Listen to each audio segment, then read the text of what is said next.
தேவ சத்தத்தை கேட்க சாது சுந்தர் சிங் சொல்லும் ஒரு 7 காரியத்தை பார்க்க போகிறோம். தேவனால் வல்லமையாக பயன்படுத்தப்பட்ட தேவ மனிதர் சாது சுந்தர் சிங் இந்தியாவின் அப்போஸ்தலர் என்று அழைக்கப்படுகிறார். இந்த வல்லமையான தேவ மனிதர் ஆண்டவரோடு எப்படி ஜெபித்தார், ஜெபத்தில் என்னென்ன காரியங்களை செய்தார், எதெல்லாம் செய்தால் எளிமையாக தேவனுடைய சத்தத்தை கேட்கலாம் என்று ஒரு 7 காரியங்களை அவருடைய வாழ்க்கையிலிருந்து சொல்லியிருக்கிறார். அந்த 7 காரியங்களை நாம் தெள்ள தெளிவாக பார்க்க போகிறோம். நீங்கள் பார்த்து கொண்டிருக்கிறது காட்ஸ் பவர் டிவி. இந்த அருமையான சேனலில் நம்ம அநேக ரகசியங்கள் பார்த்து கொண்டிருக்கிறோம். அநேக ஆழமான தேவ மனிதர்களுடைய ஆவிக்குரிய அனுபவங்களையும் சாட்சிகளையும் இயற்கைக்கு அப்பாற்பட்ட காரியங்களையும் நாம் பார்த்து கொண்டிருக்கிறோம். வாங்க வீடியோக்குள்ளே போய் எல்லாம் பார்க்கலாம். முதலாவது, சாது சுந்தர் சிங் தேவனை அறியாத ஒரு குடும்பத்திலிருந்து பிறந்த ஒரு நபர். தேவனை பற்றி ஒரு மனம் கூட இல்லாமல் அந்த பின்னணியத்தில் இருந்து வந்த நபர். ஆண்டவராகிய இயேசு கிறிஸ்து அவருடைய அறையில் நேரில் காட்சியளித்தார். இவர் தன்னுடைய தலையை ரயில்வே டிராக்கில் வைத்து மறிக்கலாம் என்று இருக்கும் பொழுது இயேசு கிறிஸ்து அவருக்கு காட்சியளித்தார் என்று அவருடைய சாட்சியில் அவர் எழுதியிருக்கிறார். அவர் பல இடங்களில் பிரசங்கம் பண்ணியிருக்கிறார். அதற்கு பிற்பாடு அவருடைய வாழ்க்கையை மாற ஆரம்பித்து விட்டது. என்னதான் ஆண்டவராகிய இயேசுவே அவர் காட்சியளித்திருந்தாலும் மாம்சம் எல்லாருக்குள்ளாடி மாம்ச சிந்தனைகள் உண்டு, பிசாசின் போராட்டங்கள் உண்டு, விசுவாச போராட்டம் உண்டு, உலகத்தின் மயக்கங்களும் உலகத்தின் போராட்டங்களும் ஒவ்வொரு மனுஷனுக்கும் உண்டு. இயேசுவை பார்த்ததினால் பரலோகம் போவது இலவசம் என்று கிடையாது என்று அவரே சொல்லுகிறார். யாராக இருந்தாலும் சரி, எவ்வளோ பெரிய ஊழியராக இருந்தாலும் சரி, ஆண்டவராகிய இயேசு கிறிஸ்துவோடு உறவாட வேண்டும், அவருடைய வார்த்தையை கேட்க வேண்டும், அதற்கு கீழ்ப்படிய வேண்டும். அப்பொழுதுதான் பரலோகம் செல்ல முடியும் என்று அவர் சொல்லுகிறார். விசேஷமாக அவர் சொல்லுகிற ஒரு 7 காரியத்தை நம்ம வேகமாக பார்க்க போகிறோம். நீங்களும் உங்கள் வாழ்க்கையில் ஜெபிக்கணும், ஆண்டவருடைய சத்தத்தை கேட்கணும்னு விரும்புகிற ஒரு நபர்னா நிச்சயமாக இந்த காட்ஸ் பவர் டிவி மூலமாக கர்த்தர் உங்களோடு பேசி கொண்டிருக்கிறார். இந்த அருமையான 7 காரியமும் உங்கள் வாழ்க்கைக்கு ரொம்ப பிரோஜனமாக இருக்கும்.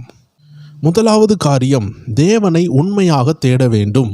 இன்றைக்கி நிறைய நேரம் நம்ம ஜெபம் எதற்காக பண்ணுகிறோம் என்றால், ஆண்டவரே எனக்கு தலை வலிக்கிறது, எனக்கு அந்த தேவை இருக்கிறது, எனக்கு கால் வலிக்கிறது, இப்படி நம்மளுடைய சுகத்திற்காக நாம் ஜெபிக்கிறோம்.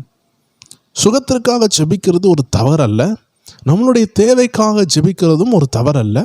ஆனால் நீங்கள் கர்த்தருடைய சத்தத்தை கேட்க வேண்டும் என்று விரும்புகிறீர்கள் என்றால் நீங்கள் கண்டிப்பாக வேறு ஏதேதோ காரியங்களுக்காக ஜெபித்தால் கர்த்தருடைய சத்தத்தை கேட்கவே முடியாது. நிறைய பேர் அவர்களுடைய காரியங்களுக்காகவே ஜெபித்து கொண்டிருப்பார்கள். ஆனால் கர்த்தருடைய சத்தத்தை கேட்க வேண்டும் என்றால் தேவனை உண்மையாக தேட வேண்டும். எந்த லாப நோக்கம் இல்லாமல் ஆண்டவரிடத்தில் வந்து, ஆண்டவரே நான் உம்முடைய சத்தத்தை கேட்க விரும்புகிறேன், நான் அதற்கு கீழ்ப்படிய விரும்புகிறேன் என்று திறந்த மனசோடு யாரெல்லாம் ஜெபிக்கிறார்களோ அவர்கள் ஆண்டவருடைய சத்தத்தை கேட்க ஆரம்பித்து விடுவார்கள். அவர்கள் மறுபடி பிறப்பார்கள். அந்த ஆவிக்குரிய அனுபவம், அந்த பானகன் எக்ஸ்பீரியன்ஸை பெற்றுக்கொள்வார்கள். யாரெல்லாம் எனக்கு ஆசீர்வாதம் வேணும், பணம் வேணும், உலகம் வேணும், என் லவ்வரை நான் கல்யாணம் பண்ணணும், ஜோசியக்காரங்கள்ட்டையும் மந்திரவாதிகள்ட்டையும் போய் கேட்பாங்க. ஐயா நான் அவங்க முடி எடுத்துகிட்டு வந்திருக்கேன், அவங்க நகத்தை எடுத்துகிட்டு வந்திருக்கேன், அவங்க துணியை வெட்டி எடுத்துகிட்டு வந்திருக்கேன், இதை வச்சு எப்படியாவது என்ன செய்யுங்க, அவங்கள வசியம் பண்ணி தாங்க, எனக்கு ஏதாவது மை தந்து விடுங்க. இப்படியெல்லாம் ஆண்டவராகிய இயேசுட்ட போயிட்டு நம்ம கேட்க முடியாது.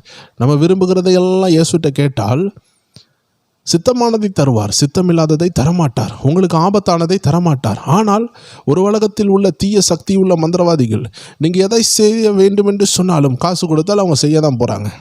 இவங்க 2 பேருக்கு சண்டை வரட்டும்னு சொன்னால் அவங்க செய்வாங்க. அவர்கள் கால் உடையட்டும் என்றால் அதையும் செய்வார்கள்.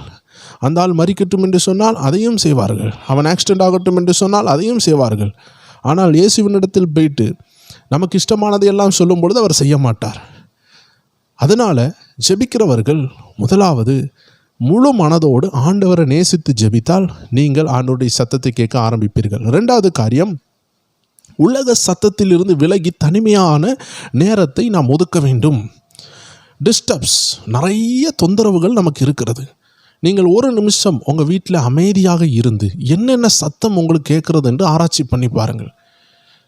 ஒரு சத்தம் இல்லை என்றாலும் உங்கள் மூச்சு எடுக்கிற சத்தத்தை நீங்கள் கேட்பீர்கள், நீங்கள் அசைகிற சத்தத்தை கேட்பீர்கள், உங்கள் கடிகார முள் சுத்துகிற சத்தத்தை கேட்பீர்கள்.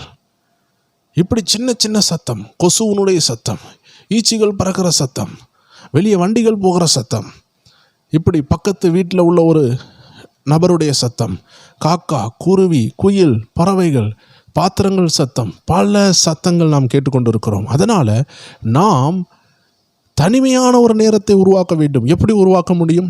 சாது சுந்தர் சிங் காடுகளில், அடர்த்தியான காடுகளில் எல்லாம் அவர் பிரயாணம் செய்தார். அதனால் எளிமையாக அவர் ஜெபிக்க முடிந்ததென்றால் உங்கள் வீட்டினுடைய மாடியிலோ, நல்ல வீட்டினுடைய பின்புறத்திலோ, மரங்கள் இருக்கிற இடத்தில், குளங்கள் இருக்கிற இடத்தில், நீங்கள் ஒரு வாலிபனாகவோ பைக் உள்ள நபராக இருக்கிறீங்கன்னா நல்ல அருமையான பூங்காவோ கடற்கரையோ அப்படிப்பட்ட இடங்களில் அடிக்கடி சென்று ஜெபிக்க வேண்டும். இதை பேசிக்கொண்டிருக்கிற நான் கூட வனாந்தர ஜெபம், மலை ஜெபம், கடற்கரை ஜெபம், இப்படி நிறையா கூடார ஜெபம், இப்படி பல இடங்களில் தனியாக போய் ஜெபித்த நாட்கள் இருந்தது. அப்படி தான் கர்த்தருடைய சத்தத்தை நான் புரிய ஆரம்பித்தேன். நிச்சயமாக ஒவ்வொரு கிறிஸ்தவர்களும் தனிமையாக இருந்து கர்த்தரோடு பேச வேண்டும். எல்லா கிறிஸ்தவர்களாலையும் தனிமையாக இருக்க முடியாது என்று சொல்லலாம். ஏனென்றால் நான் பூங்கா போக முடியாது, நான் கடற்கரை போக முடியாது, நான் மலை அடிவாரம் போக முடியாது, என் வீட்டுக்கிட்ட அதெல்லாம் கிடையாதுன்னு சொன்னால் உங்களுக்கு ஒரு அருமையான ஆலோசனை இருக்கிறது. அதிகாலையில் எழும்புங்கள். எல்லாரும் தூங்கும் பொழுது அதிகாலையில் எழும்புங்கள். அந்த டைமில் எல்லாரும் தூங்கி கொண்டிருப்பாங்க. அந்த நேரம் அமைதியாக இருக்கும், புத்துணர்ச்சியாக இருக்கும். காலையில் எழும்பி ப்ரஷ் பண்ணிவிட்டு, ஃபேஸ் வாஷ் பண்ணிட்டு, உங்களை ஆயத்தப்படுத்திட்டு நீங்கள் ஆண்டு சமூகத்தில் இருக்கும் பொழுது ஃப்ரெஷ்ஷாக இருப்பீங்க. இந்த நேரத்தில் கர்த்தருடைய சத்தத்தை எளிமையாக கேட்க முடியும். 3வது காரியம், வேதத்தை வாசிக்க வேண்டும். இன்றைக்கி நிறைய பேருக்கு கர்த்தருடைய சத்தம் வேதத்தை வாசிக்காமலே கேட்கிறது. அதனால தான் அது கள்ள உபதேசமாக மாறுகிறது, தவறான உபதேசமாய் மாறுகிறது. அப்போது வேதத்தை வாசிக்கும் பொழுது தான் எழுதப்பட்ட வார்த்தையிலிருந்து ஆண்டவர் பேசுகிறதை நம்மளால் உணர முடியும். ரொம்ப விரைவாக நீங்கள் ஆண்டவர் சத்தத்தை கேட்க விரும்புகிற ஒவ்வொருவரும் வேதத்தை வாசிக்க வேண்டும். வேதத்தை வாசித்து பழக தான் ஆண்டவருடைய சத்தத்தை நீங்கள் புரிந்து கொள்வீர்கள். 4வதாக, ஜெபத்தில் தேவனிடத்தில் பேச வேண்டும். வேதத்தின் மூலமாக, அதை வாசிக்கிறது மூலமாக நீங்கள் தேவனிடத்தில் பேச முடியும், அவர் சத்தத்தை கேட்க முடியும். 4வது, வேதத்தை வாசித்து விட்டு நீங்கள் ஜெபிக்க வேண்டும். நிறைய பேர் வேதத்தை மட்டும்தான் வாசிப்பார்கள், ஜெபிக்க மாட்டார்கள். நிறைய பேர் பார்த்தீங்கன்னா ஜெபிக்க மட்டும் செய்வார்கள், வேதத்தை வாசிக்க மாட்டார்கள். இரண்டுமே சேர்ந்து செல்ல வேண்டும் என்று தேவ மனிதர் சொல்லுகிறார். ஒரு புறாவுடைய இறக்கை ரெண்டுமே அடித்தால்தான் ஒரு புறா பறக்க முடியும். 2 கைகளும் தட்டினால்தான் கரங்களில் ஓசை எழும்பும். இதே போல தான் நாம் ரெண்டுமே சேர்ந்து செய்ய வேண்டும். 2 கால்கள் நடந்தால்தான் ஒரு மனுஷனால் நடக்க முடியும். ஒரு காலில் நடந்தால் நொண்டி என்று சொல்வார்கள். இதே போல் நான் வேதத்தை மட்டும் வாசிக்கிறேன் என்று சொன்னால், ஜெபம் இல்லை என்றால் பரிசுத்த ஆவியானவர் உங்களை நடத்த முடியாது. வேதத்தை உங்கள் சிந்தையை கொண்டு வாசித்தால் உங்களுக்கு எதற்கு ரட்சிப்பு? உங்களுக்கு எதற்கு பரிசுத்த ஆவியானவர்? ஏன் அவர் சகல சத்தியத்தில் உங்களுக்கு போதிக்க வேண்டும், உங்களை நடத்த வேண்டும்? நீங்களே பைபிள் வாசித்து விடுவீர்கள் என்றால் உங்களுக்கு பரிசுத்த ஆவியானவரே தேவையில்லையே. அதனால் ஒவ்வொரு நபரும் ஜெபித்து பரிசுத்த ஆவியினால் நடத்தப்பட வேண்டும். ஏனால் அவருக்கு மட்டும்தான் ஆழமான ரகசியங்களும் சத்தியங்களும், அது எதற்காக எழுதப்பட்டது, ஒவ்வொரு வசனங்களும் எதற்காக எழுதப்பட்டது என்று அவருக்கு மட்டும்தான் தெரியும். அதனால் அவருடைய ஒத்தாசையை ஒவ்வொரு நபரும் பெற்றுக்கொள்ள வேண்டும். 5வதாக, அமைதியாக இருக்க வேண்டும். தேவ பிரசன்னத்தில் காத்திருக்க வேண்டும். எல்லாரும் ஜெபித்தவுடன் எழும்பி போய் விடுவார்கள். ஜெபம் பரலோகத்தை எட்டி இருக்கும். இப்பொழுது பதில் பூமியை நோக்கி வந்து கொண்டிருக்கிறது. இந்த நேரத்தில் தான் அவர்கள் எழும்பி வேகமாக வேலைக்கு சென்று விடுவார்கள். இன்றைக்கி அநேகர் செய்கிற தவறை தேவ மனிதர் சாது சுந்தர் சிங் அழகாக சொல்லுகிறார். எல்லாரும் ஜெபம் முடிந்தவுடன் எழும்பி அவர்கள் வேலைக்கு சென்று விடுவார்கள். அதிகாலையில் ஒரு குடும்ப ஜெபம் இருக்குது என்றால், இல்லை தனி ஜெபம் இருக்குது என்றால், ஒரு தாயார் தான் ஜெபிக்கிறார்கள் என்றால், 6 மணியிலிருந்து 7 மணி வரைக்கும் ஜெபிக்கணும் என்று நினைத்தார்கள் என்றால், ஜெபம் முடிந்தவுடன் கிச்சனில் போய் வேலையை தொடங்கி விடுவார்கள். இதே ஒரு படிக்க செல்லுகிற ஒரு சகோதரனாக இருக்கிறாங்கன்னா, ஜெபம் முடிந்தவுடன் படிக்கிறதுக்குள்ள காரியங்கள், ட்ரெஸ்ஸை போடுறது, காலேஜோ ஸ்கூலோ போகிறது, அந்த மாதிரி ஆயிடுவாங்க. தேவ மனிதர் சொல்லுகிறார், சத்தத்தை கேட்கணும்னு விரும்புகிறீங்கன்னா ஜெபம் முடிந்த பிறகு கொஞ்ச நேரம் ஆண்டு சமூகத்தில் இருங்க. இல்லைன்னா ஜெபிக்கிற நேரத்திலே உங்கள் ஜெபம் முடிகிற அந்த தருவாய் வரும் பொழுது ஆண்டோடைய சத்தத்துக்காக காத்திருங்க.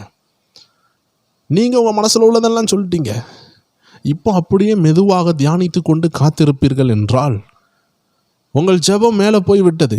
இப்போ பதில் இறங்கி வந்து கொண்டு இருக்கு. நீங்கள் சோத்திரத்தோடு ஜெபத்தோடு அப்படியே காத்திருப்பீங்கன்னா கர்த்தர் பேசுகிறத கேட்க முடியும், கர்த்தர் வழி நடத்துகிறத உணர முடியும். அதனால் ஜெபம் முடித்தவுடன் எழும்பி ஓடிவிடாதீர்கள். இதையெல்லாம் குடும்ப ஜெபத்திலையும் சபையிலையும் ஃபாலோ பண்ண முடியாது. ஏன்னா சபை என்பது ஒரு நேரத்தில் முடிந்தால் அவர்கள் எனாத்துமாவை சொல்லி ஆசீர்வாதம் சொல்லி அனுப்பிவிடுவார்கள். அங்கே போய் கர்த்தர் சத்தத்திற்காக காத்திருக்கணும் என்று நாம் சொல்ல முடியாது. குடும்ப ஜெபத்திலையும் அதை செய்ய முடியாது. குடும்ப ஜெபம் முடித்தவுடன் பிள்ளைகள் அவர்கள் வேலைக்கு செல்வார்கள், கணவர் அவங்க வேலைக்கு செல்வாங்க, மனைவி கிச்சனில் போய் வேலை செய்வாங்க. நீங்கள் தனியாக இருக்கும் பொழுது இதை செய்தால் கர்த்தருடைய சத்தத்தை கேட்க இது உபயோகமாக இருக்கும் என்று சொல்லுகிறார். 6வது காரியம், உள்ளத்தில் வரும் வழி நடத்துதலை வேதாகமத்தின் அடிப்படையில் பரிசோதிக்கவும் என்று சொல்லுகிறார். இன்றைக்கி நிறைய பேருக்கு கர்த்தருடைய சத்தம் கேட்குது. அதனால் அவங்க என்ன நினைக்காங்கன்னா, எல்லா நேரமும் அவங்களுக்குள்ளே கேட்குற சத்தம் கர்த்தருடைய சத்தம் என்று நினைக்கிறாங்க. அதனால என்ன நடக்குதுன்னா, என்ன சத்தம் இருதயத்தில் வந்தாலும் அதை உடனே கர்த்தரின் சத்தம் என்று நினைக்கிறாங்க. இருதயத்தில் நமக்கு கேட்குற சத்தங்கள் நம்ம மனுஷியாகிய நமக்குள்ள ஆடி பல சத்தங்கள் கேட்கும். வெளியிருந்து வருகிற பல சத்தங்கள் இருக்குது. ஒரு பைக்கினுடைய சத்தம் கேட்டால் நமக்கு நிச்சயமாக தெரியும் அது ஒரு பைக், ஒரு வாகனத்தினுடைய சத்தம். ஏன்னா அது வெளியே இருந்து கேட்குது. ஆனால் உங்களுக்குள்ளே கேட்குற சத்தம் உண்டு. இந்த சத்தத்தில் தான் நிறைய பேர் கன்ஃபியூஸ் ஆவாங்க, நிறைய பேருக்கு குழப்பம் உண்டாகும். அது என்ன குழப்பம்? உள்ளே இருந்து வருகிற சத்தம் கர்த்தருடைய சத்தமா, இல்லை சாத்தானுடைய சத்தமா, இல்லை நம்ம மாம்சத்துடைய சத்தமா? ஏன்னா நம்மளுடைய சொந்த சத்தம் கேட்கும், பிசாசனுடைய சத்தம் கேட்கலாம், கர்த்தருடைய சத்தம் கேட்கலாம். இது தெரியாமல் எல்லா சத்தமுமே பரிசுத்த ஆவியின் சத்தம் என்று நீங்கள் எடுக்க முடியாது. பிசாசு உங்களை ஏவுகிறான், சில தவறுகளை செய்ய ஏவுகிறான் என்றால் வேதத்தின் அடிப்படையில் அதை நாம் சோதித்து பார்க்க வேண்டும் என்று சாது சுந்தர் சிங் சொல்லுகிறார். வேதத்தில் கூட சிலரை பிசாசு ஏவி இருக்கிறான். போத்திபாருடைய மனைவியை பிசாசு அனுப்பிவிட்டான் யோசேப்பை நாசாக்குறதற்கு. அது மட்டுமல்ல, தேவனுடைய இருதயத்துக்கு ஏற்றவர் என்று அழைக்கப்பட்ட தாவீது, அந்த நபரை கூட பிசாசால் ஏவப்பட்டு போர் வீரர்களை கணக்கெடுக்க தொடங்கினார் அப்படின்னு வேதம் சொல்லுகிறது. பிசாசினால் ஏவப்பட்டான். சாத்தான் தாவீதை ஏவினான் என்று வேதம் சொல்லுகிறது. இப்படி சாத்தான் ஏவுகிறான். சாத்தான் வேதத்தில் அனனியா சப்பிரால ஏவினான். பிசாசனுடைய வஞ்சகத்துக்கு அவங்க இடம் கொடுத்தார்கள். யூதாஸ் காரியத்துக்கு பிசாசு ஏவினான், பிசாசு உள்ள புகுந்தான் என்று வேதம் சொல்லுகிறது. இருதயத்தில் பிசாசு புகுந்தான். அதனால் வருகிற எல்லா ஆலோசனையும் கர்த்தருடைய ஆலோசனை கிடையாது. நீங்கள் அது வேதத்தோடு இணைதா என்று பாருங்கள். இன்றைக்கி நல்லா ஜெபிக்கிறவர்கள் நிறைய பேர் புதிய புதிய ஆலோசனைகளை அவர்கள் கொண்டு வருகிறார்கள். அது கர்த்தருடைய சத்தம் என்று சொல்கிறார்கள். கடைசி காலத்தில் கள்ள உபதேசங்கள் வரும். இந்த கள்ள உபதேசத்திலிருந்து நம்ம தப்பிக்கணும்னா நமக்குள் இருந்து வருகிற சத்தம் அது பிசாசினுடைய சத்தமா, அது கர்த்தருடைய சத்தமா, அது மனுஷனுடைய சத்தமா, நம்ம சொந்த சத்தமா என்று வசனத்தை வைத்து பகுத்தறிய வேண்டும் என்று தேவ மனிதர் சொல்லுகிறார். அதனால்தான் நாம் ஆவியில் வளர வேண்டும். ஆவிகளை பகுத்தறிகிற வரம் நமக்கு தேவை. வேத வசனத்தை அதிகமாக உட்கொள்ள கர்த்தருடைய சத்தத்தை அதிகமாக கேட்க நீங்கள் பழகி விடுவீர்கள். உங்களுக்கு நெருக்கமான ஒரு நபர் உங்கள் செல்ஃபோனில் அடித்தால் அவர்களுடைய சத்தத்தை நீங்கள் எளிமையாக கண்டுபிடித்து விடுவீர்கள். என்னைக்காவது உங்கள் அம்மாவோ உங்கள் அப்பாவோ உங்கள் கணவரோ உங்கள் மனைவியோ ஃபோனில் அடிச்சுட்டு, ஹலோ நான் உங்கள் மனைவி பேசுகிறேன், ஹலோ நான் உங்கள் அப்பா பேசுகிறேன், ஹலோ நான் உங்கள் அம்மா பேசுகிறேன் அப்படி சொல்லவே மாட்டாங்க. ஹலோ எங்கே இருக்கீங்க அப்படின்னு கேட்பாங்க. அந்த சத்தத்தை வச்சு நம்ம கண்டுபிடிச்சிடும். ஓஹோ, இது நம்ம அப்பா பேசுகிறாரு, இது நம்ம அம்மா பேசுகிறாங்க, இது நம்ம மனைவி பேசுகிறாங்க, இது நம்ம கணவர் பேசுகிறாங்க. ஏன்னா நமக்கு அவங்களுக்கும் உள்ள உறவு. அப்போ உறவு ஸ்ட்ராங்காக இருந்தால் நம்மளுக்கு சத்தம் கண்டுபிடிக்க முடியும். யாருக்காவது உங்கள் அப்பா சத்தம் உங்களுக்கு தெரியாதுன்னு சொல்ல முடியுமா? உங்கள் அம்மா சத்தம் உங்களுக்கு தெரியாதுன்னு சொல்ல முடியுமா? அதே போல தான் அம்மா சத்தம் அப்பா சத்தம் ஏன் தெரியுது? ஏன்னா அவங்க கூட இருக்கிறீங்க, அதனால தெரியுது. இதே போல் கர்த்தர் கூடவே இருந்தால், வசனம் கூடவே இருந்தால், வசனம் பேசுகிறத உணர ஆரம்பிப்பீங்க, வசனம் வழி நடத்துகிறத உணர ஆரம்பிப்பீங்க. வசனத்தினுடைய சத்தம் உங்களுக்கு தெரியும். வேதம் சொல்லுகிறது, என் ஆடுகள் என் சத்தத்திற்கு செவி கொடுக்கிறது. அப்போ ஆண்டவருடைய சத்தம் எளிமையாக கேட்கலாம். இது ஒரு கஷ்டம்லாம் கிடையாது. ஆனால் அதில் லெவல் இருக்குது. அந்த லெவல் கூட பேதுரு பாருங்கள், பரிசுத்த ஆவியானவர் தெளிவாக பேசினார். நீ கீழே போ, 3 பேர் ஒன்று தேடுறாங்கன்னு சொன்னார். பிலிப்பை பார்த்து ஆண்டு சொன்னார், அந்த ரதத்தோடு இணைஞ்சுகள்னு சொன்னார். இது ஹையர் லெவல். இது போக போக நமக்கு தெளிவான சத்தம் கேட்கும். ஆண்டவராக இயேசு சொன்னார் அல்லவா, போங்க அங்கே ஒரு கழுதை இருக்குன்னு சொன்னார். அப்போ வேதத்திலிருந்து சத்தத்தை கேட்கறது வேற, இந்த மாதிரி தீர்க்க தரிசன வார்த்தைகளை பெறுகிறது வேற. இயேசு பாருங்க, சமாரியா ஸ்திரியை பார்த்து சொன்னாங்க, உனக்கு 5 கணவர் இருக்காங்க, இப்போ இருக்கிறது 6. தீர்க்க தரிசன வார்த்தை. வேதத்தை மட்டும் வாசித்து சத்தத்தை கேட்குற ஒரு பகுதி இருக்குது, தீர்க்க தரிசனமான வார்த்தைகளை பெற்றுக்கொள்ளுகிற ஒரு பகுதி இருக்குது. இது ஆவியில் வளர வளர நமக்கு உபயோகப்படும். அது மட்டும் இல்லை, கடைசியாக 7வது விஷயம், ரொம்ப முக்கியமான விஷயம். நம்ம இருதயத்தில் வருகிற சத்தம், நம்ம சிந்தனையில் கர்த்தருடைய வார்த்தைகள் நமக்கு உணர்த்தி நமக்கு வருகிற தாட்ஸு, சவுண்டு, இது எல்லாமே வேதத்தோடு ஒத்து போகுதுன்னா நம்ம என்ன செய்யணும்னா, தேவ சித்தம் தெளிவாகும் போது அதற்கு கீழ்ப்படியணும். அப்போதான் தேவ சத்தம் பரிபூர்ணமாக கேட்கும். நிறைய பேருக்கு பாருங்கள், தேவ சத்தமே கேட்காம இருக்கும். நல்லா கேட்டுக்கிட்டு இருந்திருப்பாங்க, ஆண்டுடைய சத்தம் சூப்பராக கேட்டுட்டு இருந்திருக்கும். ஆனால் ஏதோ ஒரு பிரச்சனை வந்த உடனே அவர்களுக்கு கேட்காம போயிடுது. அது என்ன பிரச்சனைன்னு பார்த்தீங்கன்னா, வேற ஒன்றுமே கிடையாது. ஆண்டவர் ஒரு விஷயத்துக்கு கீழ்ப்படியே சொல்லியிருப்பார். இவங்க சத்தத்தை நல்லா கேட்டுக்கிட்டு இருப்பாங்க. ஆனால் கீழ்ப்படியாமல் இருக்கும் பொழுது ஆண்டவர் திரும்பி பேச மாட்டார். இப்போ ஒரு ஸ்டூடெண்ட்ட ஒரு டீச்சர் வந்து ஒரு ஹோம்ஒர்க்கை முடிச்சிட்டுவான்னு சொல்கிறாங்க, அது முடிக்கவே இல்லை. அடுத்தடுத்த பிள்ளைலாம் அடுத்தடுத்த விஷயம்லாம் பாஸ் பண்ணி போயிட்டுருக்கு, இவன் ஒரு டெஸ்ட்டில் ஃபெயில் ஆகிட்டே இருக்கிறான். நம்ம காலேஜ் பசங்களை எடுத்துக்கொள்ளுங்க, அரியர்ஸ் கிடக்கும் அவங்களுக்கு. ஒரு எக்ஸாமில் ஃபெயில் ஆகிட்டாங்கன்னா அதை எத்தனை முறை ஃபெயில் ஆனாலும் அதை பாஸ் பண்ணுற வரைக்கும் அதிலே தான் கிடப்பாங்க. சிலர் சொல்லுவாங்கல்ல, எனக்கு 10 அரியர் 15 அரியர் கிடக்குது, 30 அரியர் 20 அரியர். காரணம் என்னென்னா, அவர்களுக்கு அந்த எக்ஸாம் பாஸ் ஆக முடியல. இதே போல் கர்த்தருடைய சத்தம் நமக்கு வந்து அதை நம்ம கீழ்ப்படியலைன்னா திரும்பி கர்த்தருடைய சத்தம் நமக்கு கேட்காது. இன்றைக்கி நிறைய தேவஜனங்கள் ரொம்ப ஆர்வமாக போய் ஆண்டவர்கிட்ட சத்தத்தை கேட்டுட்டு பரிசுத்த வாழ்க்கை, ஆண்டு சொல்கிற நியாயமான நீதியான ஆவிக்குரிய வாழ்க்கை இல்லாததுனால கர்த்தருடைய சத்தம் அவர்களுக்கு இப்போ தொனிக்கிறது, நின்று இருக்கிறது. இதிலிருந்து தப்பிக்கணுன்னா நீங்கள் ஆண்டவர்கிட்ட மனம் திரும்பி மன்னிப்பு கேட்டிங்கன்னா, ஆண்டவரே இனிமேல் நீங்கள் என்கிட்ட பேசுனீங்கன்னா நான் கீழ்ப்படிவா ஆண்டவரேன்னு சொல்ல சொல்ல சொல்ல ஆண்டவர் என்ன செய்வார், பேச ஆரம்பிப்பார். வேறு ஒன்றுமே இல்லை. இப்படி தான் கர்த்தருடைய சத்தம் தடைபட வாய்ப்பு இருக்கிறது. 7 காரியங்களை நம்ம தெளிவாக பார்த்தோம். 1, தேவனை உண்மையாக தேடணும்.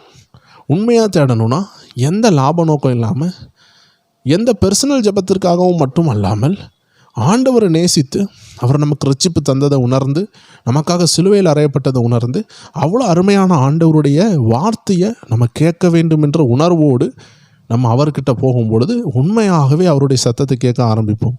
2வது காரியம், ஒரு விஷயம் கூட உங்களுக்காக சொல்லுகிறேன். உலக சத்தங்கள் இருந்து நம்மளை டிஸ்டர்ப் பண்ணுகிற, நம்மளை கர்த்தருடைய சத்தத்திலிருந்து விலக பண்ணுகிற எல்லா விஷயங்களிலிருந்து நம்மளை காத்துக்கொள்ள வேண்டும். அதற்கு முடிந்தால் கடற்கரையோ நல்ல பூங்காவோ நல்ல இயற்கையான இடங்கள் இருந்துச்சுன்னா தனியாக சென்று குளத்தருகையோ மலையிலையோ மலை அடிவாரத்துலையோ உங்கள் வீட்டுக்கிட்ட என்ன இருக்குதோ வறண்ட இடங்கள், ஆண்டவராக இயேசு கிறிஸ்து வனாந்திரத்துலலாம் போய் ஜெபித்தார். அப்படிப்பட்ட இடங்கள்லாம் போய் நீங்கள் ஜெபிக்க பழகலாம். அப்படி எந்த இடமும் வாய்ப்பில்லை என்றால் அதிகாலையில் எழுந்து தனியாக ஜெபிக்கலாம், இருட்டோடு எழுந்து. 3வது காரியம், வேதத்தை வாசித்தால் தேவ சத்தம் கேட்கப்படும். 4வது காரியம், ஜெபத்தில் தேவனிடத்தில் பேச முடியும். இந்த 2மே சேர்ந்து செல்ல வேண்டும். வேதாகமம் வாசிக்க வேண்டும், ஜெபிக்க வேண்டும். அப்பொழுதுதான் கர்த்தருடைய சத்தம் நமக்கு கேட்கும். 5வது காரியம், ஜெபித்து முடித்த பிறகு கர்த்தருடைய பிரசன்னத்தில் காத்திருக்க வேண்டும். அவருடைய சத்தம் கேட்குற வரைக்கும் நாம் காத்திருக்க வேண்டும். நீங்கள் ஆண்டவரிடத்தில் பேசிவிட்டீர்கள், இப்போ அவர் உங்களிடத்தில் பேசுகிறதற்கு உங்களை ஒப்பு கொடுக்க வேண்டும். 6வதாக, உள்ளத்தில் வருகிற எல்லா சத்தத்தையும், சிந்தனையில் உண்டாகிற எல்லா சத்தத்தையும் கர்த்தருடைய சத்தம் என்று நம்பாமல் அதற்கு பிற்பாடு இருக்கிற உண்மைத்தன்மை என்று என்னவென்று வேதத்தினுடைய அடிப்படையில் ஆராய்ச்சி பண்ண வேண்டும். நம்முடைய உள்ளத்தில் ஒரு சத்தம் வருதே, இது வேதத்தோடு ஒத்து போகுதா, வேத வசனத்தோடு ஒத்து போகுதான்னு பார்க்க வேண்டும். வேத வசனத்தோடு ஒத்து போகவில்லை என்றால் அது சாத்தானுடைய ஒரு தந்திரமான ஒரு காரியமாக இருக்கலாம். நாம் எல்லாரும் மாம்சமான மனிதர்கள், நாசியில் சுவாசம் உள்ளவர்கள், நம்ம எப்போனாலும் ஏமாற்றப்படலாம். அதனால் கவனமாக இருக்க தேவ மனிதர் சொல்லுகிறார். 7வது விஷயம், தேவ சித்தத்தை தெளிவான அறிந்து கொண்ட பிறகு அதற்கு கீழ்ப்படிய வேண்டும். ஆண்டவர் என்ன சொல்கிறாரோ அதை செய்யணும். ஆபிரகாம் பார்த்து ஆண்டவர் சொன்னார், உன் தகப்பன் வீட்டை விட்டு வெளியே வான்னு சொன்னார். இப்படி ஒவ்வொருத்தர்களுக்கும் ஒவ்வொரு காரியத்தை ஆண்டவர் சொல்லுவார். யோனாவை பார்த்து ஆண்டவர் சொன்னார், நீ நினிவேக்கு போ என்று சொன்னார். ஆண்டவர் என்ன சொல்கிறாரோ அதை நாம் செய்ய வேண்டும். பவுல் சொல்லுகிறார் அல்லவா, சொல்லும் அடியேன் செய்கிறேன். இப்படி தேவன் நம்ம ஒவ்வொரு பேருக்கும் ஒவ்வொரு காரியத்தை வைத்திருக்கிறார். இவ்வாறாக அனுபவ ரீதியாக தேவ மனிதர் சாது சுந்தர் சிங், தேவனால் பயன்படுத்தப்பட்ட தேவ மனிதர், அழகாக விவரித்து சொல்லியிருக்கிறார். நான் விசுவாசிக்கிறேன் இந்த பதிவு உங்களுக்கு பிரோஜனமாக இருக்கும் என்று நான் நம்புகிறேன். பிரோஜனமாக இருந்தால் அநேகருக்கு பகிருங்கள். காட்ஸ் பவர் டிவியினுடைய வாட்ஸ்அப் சேனல் லிங்க் கீழே இருக்கும். அந்த லிங்கை ஃபாலோ பண்ணிக்கோங்க. ஒவ்வொரு முறையும் வீடியோ போடும் பொழுது உங்களுக்கு லிங்க் கொடுக்கப்படும். வருகிற நாட்களில் நிறைய வீடியோ பார்க்கலாம். உங்கள் ஆவிக்குரிய வாழ்க்கைக்கு தேவையான அநேக சாட்சிகளை கொண்டு வருகிறோம். எங்களுக்காக ஜெபித்துக் கொள்ளுங்கள். God bless you. ஆமென்.